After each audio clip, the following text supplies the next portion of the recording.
हाय प्यारे दोस्तों, अगर आप हमारे चैनल पर नए हैं तो प्लीज हमारे चैनल को सब्सक्राइब कर दें और बेल आइकन को भी प्रेस कर दें ताकि आपको हमारी आने वाली नई कहानियां सबसे पहले मिल सकें।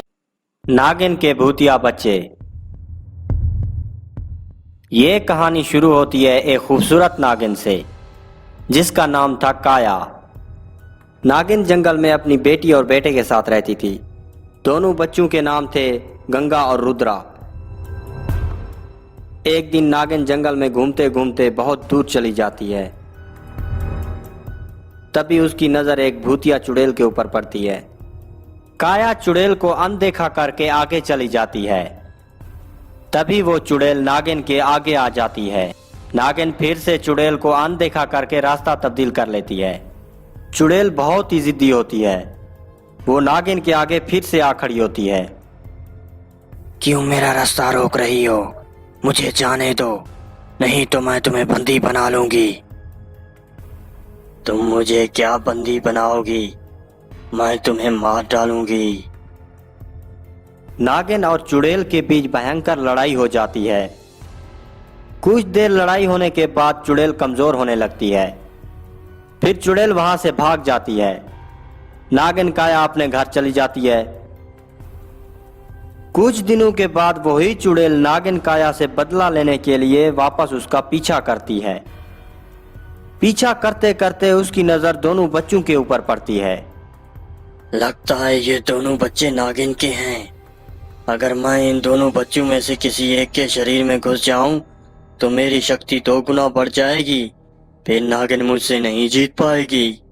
चुड़ैल अपनी शक्ति से गंगा के शरीर में घुस जाती है। गंगा भूतिया के रूप में आकर जंगल की तरफ चली जाती है।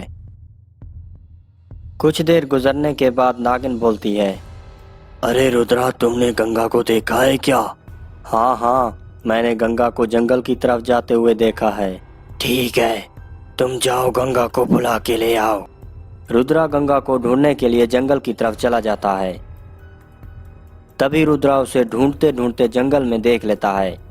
रुद्रा गंगा के पास जाता है और कहता है, अरे गंगा, माँ तुझे बुला रही है। गंगा को भूतिया के रूप में देखकर रुद्रा डर जाता है। चुड़ैल गंगा के शरीर को छोड़कर रुद्रा के शरीर में आ जाती है। मेरी शक्ति तो 2 गुना बढ़ गई है। अब तो मुझे कोई नहीं मार सकता। इधर नागिन काया अपने दोनों बच्चों का इंतजार करते करते बोलती है, ये दोनों बच्चे अभी तक घर वापस नहीं आए। लगता है किसी बड़ी मुसीबत में फंस गए होंगे। ये कहते हुए नागिन काया अपने बच्चों को ढूंढने के लिए जंगल की तरफ निकल जाती है। ढूंढते ढूंढते जंगल में एक जगह बैठे हुए गंगा और रुद्रा उसे नजर आ जाते हैं। नागिन काया अपने बच्चों के पास जाती है। नागिन अपने दोनों बच्चों को देखकर डर जाती है। तभी चुड़ैल रुद्रा के शरीर से बाहर आ जाती है। ये दोनों बच्चे मेरे कब्जे में हैं।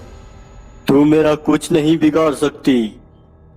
इन दोनों बच्चों के सामने मैं तुझे मार दूंगी। फिर नागिन और चुड़ैल के बीच भयंकर लड़ाई हो जाती है। मणि की शक्तियों की मदद से वो चुड़ैल को बंदी बना लेती है। फिर गंगा और रुद्रा को चुड़ैल के सह से बचा लेती है। प्यारे दोस्तों, चुड़ैल अपने घमंड और जिद की वजह से नागिन के हाथों मारी जाती है और फिर नागिन और उसके बच्चे जंगल में खुशी खुशी से रहने लगते हैं।